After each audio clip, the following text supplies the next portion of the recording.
রাসূল সাল্লাল্লাহু আলাইহি ওয়াসাল্লামের লিডারশিপটা ছিল এথিক্যাল লিডারশিপ, কিন্তু এইটার অনেক বড় ক্রাইসিস আমাদের সমাজে, আমাদের নেতৃত্বের মাঝে। কি বলেন, নৈতিকতার ঘাটতি আছে না?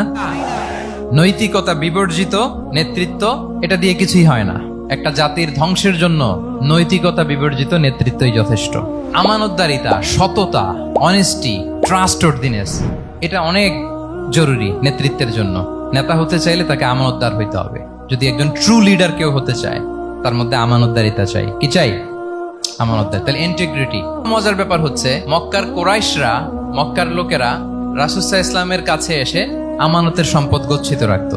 আবু জাহেলের কাছে রাখতো না, উতবা, শাইবা, ওয়ালিদ ইবনে মুগিরা, কারো কাছে রাখতো না। খেয়াল করে দেখেন, দল করে আবু জাহেলের, দল করে কার? কিন্তু আমানত রাখে কার বাসায়? কি অবাক করা কাণ্ড না? কর্মী হচ্ছে আবু জাহেলের, কিন্তু আমানতের সম্পদ রাখে কার কাছে?